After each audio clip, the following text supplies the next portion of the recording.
I'm Peyton Francis. Was born in Toronto, Ontario. Grew up and raised in Oakville, Ontario. My dad's black, my mom's white. Um, I've been playing hockey for as long as I can remember since I was little. I used to have a nanny at my house, and she got really into hockey when she came to Canada, as everybody does. And I used to fall asleep on her stomach just watching like Leafs games and seeing players, and I just really wanted to get into hockey. So I got my parents to take me out. First time I went on the ice, I fell right on my butt and was crying. I wanted to quit, and my dad wasn't having any of that. So yeah, it's been uphill from there, and I've just been playing hockey my whole life. I'm at the University of Alabama-Huntsville now. Um, yeah, that's a quick intro on me. Nice, nice. So when did that dream start about getting a Division I scholarship? It was pushed on me since I was young. I mean, I always had a love for hockey, and I just wanted to be able to play the game for as long as I could at the highest level I possibly could. And my mom wanted to make sure I got an education, so she was basically always for going the college route rather than the major junior route. Um, my dad was just supported me playing, and it was just something I always kind of knew I wanted to do. So when I got the opportunity, I jumped on it right away. I was super excited. Um, yeah, to be able to get a full education and play hockey at the same time. That's awesome, man. So what were some of the challenges you faced while growing up playing hockey? Um, I mean, so obviously, as a black player, you feel a little bit of isolation, I guess. You're usually one of one. If you're lucky, Hmm. sometimes you're one of two. But you're always kind of the black guy on the team. So I've had my struggles growing up. I mean, I've had teams that I've been on where I don't think the guys were quite really knew what they were doing, but I had like nicknames that were pretty uh, like derogatory. Like you shouldn't have to deal with that as a young kid. I've had games where I've gotten called the N word by opposing players. Luckily, I mean the officials always uh, they always made sure the guys got kicked out of games and stuff. Hmm.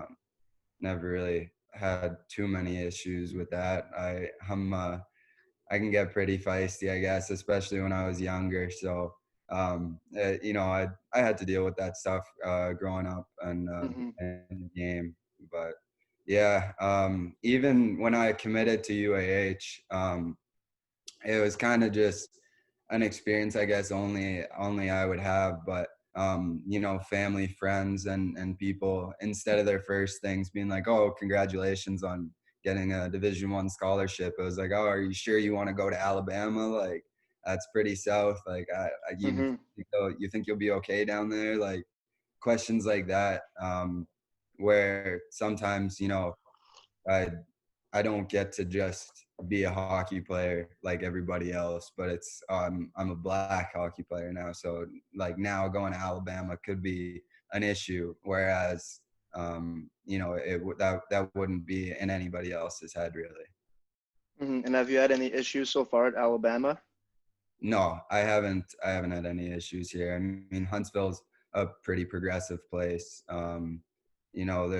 There's the NASA rocket. They build all the rockets and stuff down here. It's a town full of smart people, university full of pretty smart people, and they're on top of it. I feel like the more educated people are, the less ignorant they become, and I think it's a good community down here. I haven't run into any problems so far, so hopefully it stays that way.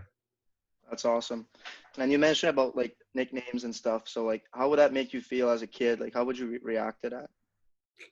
I mean, as a kid, it's weird because I remember at the rink, getting called some things, and it's like I didn't really think about like it being offensive until I would my dad would be like, why are you letting them like call you that? Or, so it was weird. It was a weird experience. Just because like you don't really I've learned to tell the difference now, I think, as I'm older, but back then you don't really know if guys are calling you that to be malicious or if guys are just trying to joke around and going about it in a way that they probably shouldn't. But um it's just a weird experience as a kid, trying to figure that out. It's something that I don't think anybody should really have to go through. um but it's just the way life is, I guess. That's awesome, man. It's a really good answer. What are some obstacles of currently involving inclusivity in hockey that you think are happening right now? So the biggest I thought about two obstacles. The biggest one I would say is just funds. I mean, hockey's a rich man game, I guess. It's a predominantly wealthy white sport, so obviously just getting minorities into it in the first place, it can be expensive, as because most minorities are coming or in situations where they maybe can't afford it. I mean, me, luckily enough, I came from a middle class family.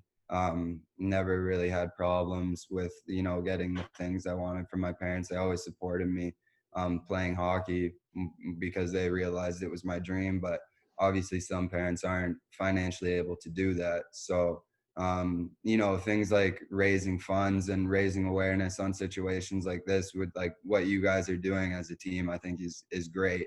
To be able to do things like that and get players and young minority players into the game, for them to be able to like afford it and get that experience. Like, hockey is a great game, as well as Mm, me. I mean, like, we love it, and every kid should be able to have the opportunity to get that experience. And some people don't have the funds to be able to give them that, because it's not like basketball where you can just get shorts, shoes, and a ball and you're ready to go. Like, uh-huh. hockey equipment's pretty expensive, ice time, the game itself. So I would say that's probably the biggest obstacle that I could think of. And then the second one is just role models. I mean, I remember watching the game when I was young and I saw Iginla on the Flames and I was like, oh my God, that's a player that looks like I do. And he's Hmm. the captain of an NHL team. Like, that's amazing.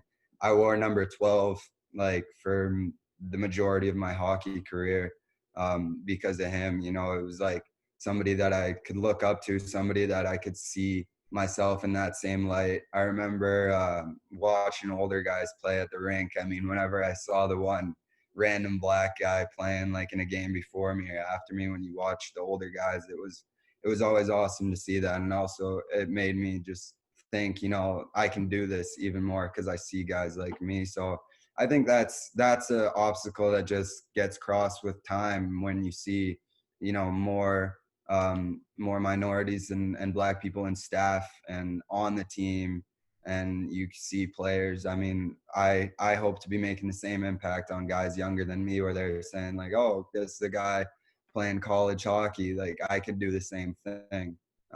So that's something I just think comes with time, and the more it goes on, is hopefully the more players you'll see in the game. That's awesome, man. And like, you're a great influence for sure for black hockey players that are growing up and wanting to play hockey. So, what lesson or advice would you give to young players who could be or have been through similar experience as you? I mean, the best advice I could give them is honestly just, keep your head up and realize that you're doing this, for the generation that's going to be after you, looking up to you. You can do it if you really put your effort into it, and you really put in hard work, and nobody's going to stop you from doing the things that you dream of except for yourself. So my advice to them is just to to keep pushing, keep working as hard as they can, and respect the game, and it'll respect you back. I mean, obviously there's issues that these young guys are going to have to deal with, similar to the way that I did growing up, and it's going to take a toll on them. But you have to be able to push past it and kind of see the light on the other side, and just keep at it. Awesome. Well, thanks, man. I really appreciate you coming on. You have some great content. That was actually a really good interview. Good job. Yeah, man, no problem. I was That was great, buddy. happy to do it. You were prepared. That's awesome. That's exactly what we're trying to do, like raise funds for the Black hockey community in Nova Scotia and then raise awareness. And like you touch on all of that. So that's pretty good. Good, man. I'm happy I could help. I love what you guys are doing, honestly. That's awesome.